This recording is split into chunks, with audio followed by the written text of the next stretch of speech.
What is up, Room Raiders? Welcome back to Nate's Room, and we're back again with another reaction video for y'all. This is on why marriages don't work anymore.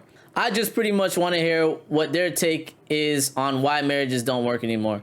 There's four guys talking here. One of them is the entrepreneur in cars. He's this bald head guy with a beard, and he's cool as hell. He has some great advice on relationships and stuff like that. He's done tons of research, and he's talked to tons of women and men and got great feedback. So this is for my younger people out there, or people who are older who are looking to get married but just kind of reluctant or are about to get married or anything like that. This is something maybe you should look at just to see. We don't know. So give this video a like, comment, subscribe, hit that notification bell. Let's get it.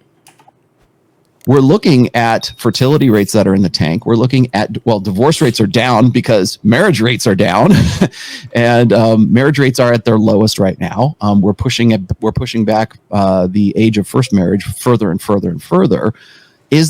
Should we save marriage?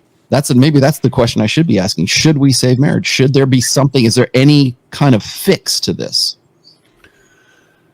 I'll go first if you guys want to let me hop on. Wow, should we save marriages? Should marriages be something that's, important again? Because obviously the marriage rate the divorce rate is crazy right now, with people getting divorced within a year or less, or it's crazy. The soapbox here for a bit, because I put a lot of thought in this. I have an entire chapter in my book on why smart men don't marry today. To answer the question, should we save it? Save it for what? For who? Is it worth saving? Yeah, well, not for men. Absolutely not. I mean, it's all risk with very low reward for men, and it's low risk and higher reward for women. The social contract of marriage, like the origins of marriage for a very long time, if you read Stephanie Kuntz's book, The History of Marriage, it was about the acquisition of in-laws.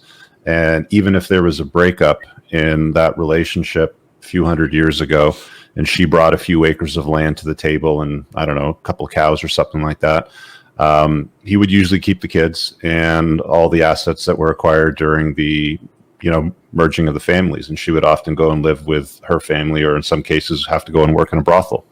But that's changed completely. That entire scenario has been flipped upside down and then smashed into the ground with a big sledgehammer. There's really very few advantages to marriage, for men today. And then you mix into that equation. So if you take a blender and you take that ingredient, you throw that into the blender, and then you take, most men today are weaker betas. They don't know how to hold frame in a relationship. They're not red pill aware. Almost all guys will go through the process of betatization through 1,000 concessions. Let's throw in that ingredient. If she decides to pull the plug from underneath you in a marriage and wants to get a divorce, the state will make sure that she's well looked after and there's a transfer of your resources. You probably won't see your kids as much as you used to. Some other guy that she starts porking will see your kids a lot more than you do. Throw that in the blender. And then you turn on the blender and you blend it up and you have yourself a nice big shit shake. There's really nothing. Wow. Yo, he just preached just now. Damn. I'll keep going, man. I ain't got nothing to say, B. There to try to save. If society wants to save marriage, this is what needs to happen. I'll say it again. Women need to take off the pink pussy hats. They need to all get together and say, you know what? We want to get married. We like the idea of marriage. Religious, whatever, insert reason here. But it's too hostile towards men and they're not marrying us. So we want the state to change those laws to make them more balanced. Not even fair, but like more balanced. But I don't see that happening. Like, why would women want to give up the advantage that they have when there's so many gullible men lining up to wife up all of these women today? Yeah. Right.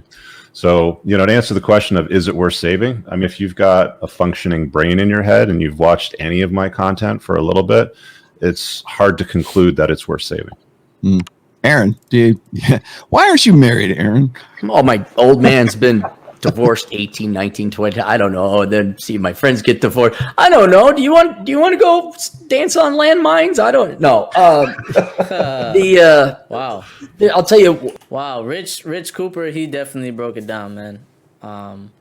He definitely instilled something there by saying, like, putting all those things in the blender. It's so true. There's so much pros, more pros for the woman than the guy, especially the way he explained it. But it's like, I feel like what marriage provides, on my personal opinion, is maybe just if you and the woman agree on certain structures before you get married, I feel like that is what really makes maybe a good marriage. But we'll see. Why legally, that is a hard no. The legal risk facing men and maybe even women sometimes it's not worth. The government's way too involved. No, so that's a deal breaker off that. And I even wrote these down. And let me count the ways. I'll just give you the main ones. 2, men can't afford it. Young men can't afford it. In part because we've regulated the heck out of the economy. We tax their ever living snot out of productive men. I mean, all women want a guy that makes 6 figs. Well, men would have the same purchasing power if they weren't forking over 45% of their income at $67,000 a year. So young men, 53% here, my friend. Well, that's because you have that nice long-haired trust fund baby as a president. Women don't want to, as per our previous conversations. They have reprioritized career and things above that. And I'll be perfectly blunt and honest. Most women are not, I hate to use the word trained, but prepared or conditioned or educated about what it's like to be a quality wife. They all want to get married. They all want to have kids. But the heck, if any of them want to be a wife or a mother, I mean, it's, kid came off the assembly line, ship it to daycare. Mama got to go work. Damn. And he bet it. The amount of times I see that, man, I even see, like, I see friends do that type of thing. Like, yo, let's send daycare, get the like. I don't even see them, like, with the baby a lot. Like, the baby's always either at the aunt's house or this house or that house. And I'm just like, okay. And this is moms, this is moms that are supposed to be moms, but the baby's usually just not there, man. And it's crazy. This, he better that. It's like, hey, selflessness, altruism. I love you more than you love me. I give them advice. That is, I've said it many times before. At best, young women have been conditioned to be competitive against men, and at worst, adversarial. There are very, go read it. I didn't pull it out of my ass. There are very few marriageable women. There are very few young women today who are even capable of a serious and mature relationship such as marriage. So there's that. And then as to whether marriage is worth saving, right? No, not its current condition. It's not marriage. This is a very convoluted tax. This is a very convoluted wealth transfer scheme. And we haven't even talked about how horrific it is for children. But it will inevitably form. It formed naturally throughout human history, but it's just going to take a genuine economic collapse. It's going to take an elimination of law. Like it's going to have to happen that bad. This women are going to sit down and say, okay, well, all right, we've gone. No, it's not going to happen. It's going to be like, where's the water? Holy crap, where's the electricity? And then we're going to go back to reset. We're going to go through everything humanity had to learn, going all the way back to the Mesopotamians. Say, hey, you know what? We should come up with... Yeah, word. I agree with him. Like, because once the water's off and the electricity and all that stuff, which a lot of men who don't get credit for take those jobs up and master how these things work, like our electricity, our water supply, and everything else that we have going on in the world. That first world women take advantage of, and men too, but mostly women. And yeah, bro, like if we cut all that off, it's like 90% men or 95, 98% men who work in that field, who know how to deal with that. So yeah, that makes a lot of sense. It would change a lot of things if those things were cut, because you'd be following a man's lead. With an agreement, a social contract. and we're going to reformulate the exact same rules that we did before. And maybe we'll do it all again in the year 4500 AD. But it will, if the human race wishes to continue and grow economically beyond a subsistence farming type of existence, it will return. But we are going to have this entire system collapse. People are going to have their nose put into reality as to what it takes to survive and support a family without the assistance of government. Until that happens, there's no reason men should get married. There's no reason women should get married. And there's no reason to salvage this Frankenstein version of marriage that we have today. All right. George, what do you think about this? Yeah, the reason I want to, before you answer, let me just give you a little food for thought here. When I was watching your whiteboard thing about, the housing market and forming families and the idea of like these families who would be predicated, let's just say, on a conventional form of marriage is affecting the housing market or affecting people's, like, certainly their buying power and everything else. Yeah. Micro crude oil futures from the CME Group provide an ideal opportunity for you to experience the benefit. Is it worthwhile for us to even consider trying to find some way to sort of salvage marriage? Maybe save is not the word. Maybe reimagine it or put it into a different context. Would that be of value from an economic perspective? Well, I don't know how, even if it was, I don't know how you'd execute, because then it goes back to central planning. And we definitely don't want any more central planning than we already have, especially in the United States and Canada.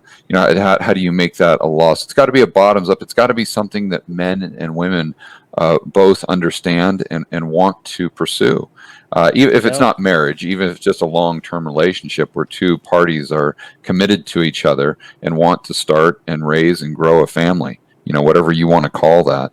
But there needs to be awareness on both sides as to what the issue is, and then come to some sort of common ground by changing the law or the incentive structure in order for us to, not just have marriage into the future, but have a growing society from a standpoint of population, and that's healthy.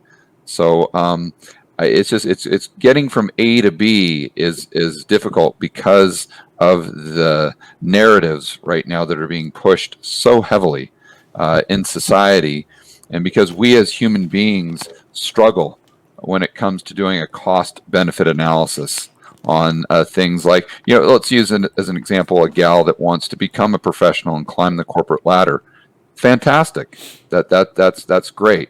I'm all for it. But they need to understand the cost of doing that.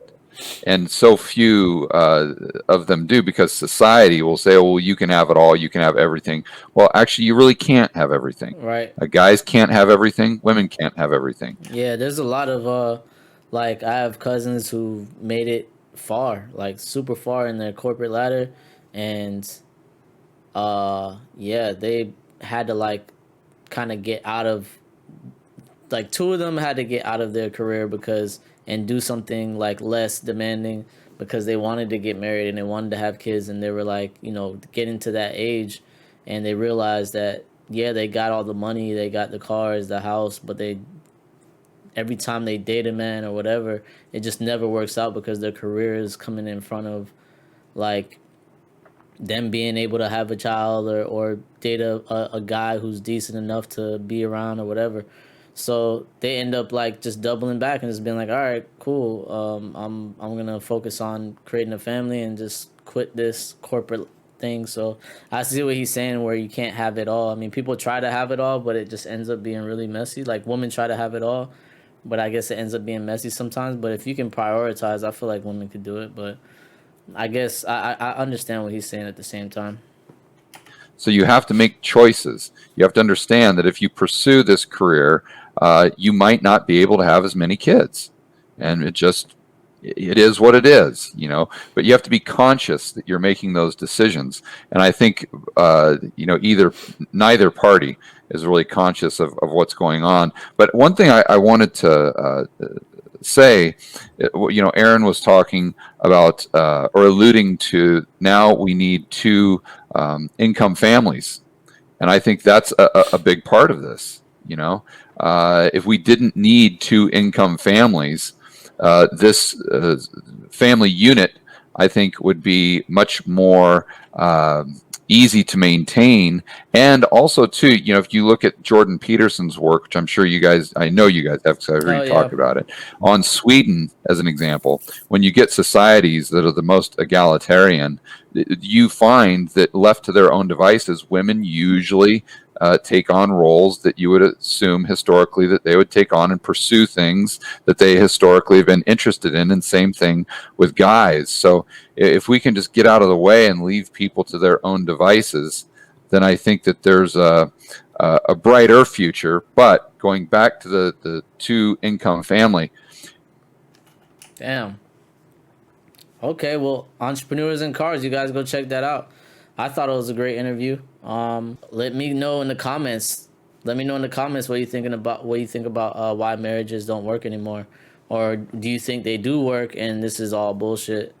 Yeah, it seems like these guys are really knowledgeable on just doing the study and doing the work of, talking to other men and finding statistics and things like that. I think they really look into it more than the average person.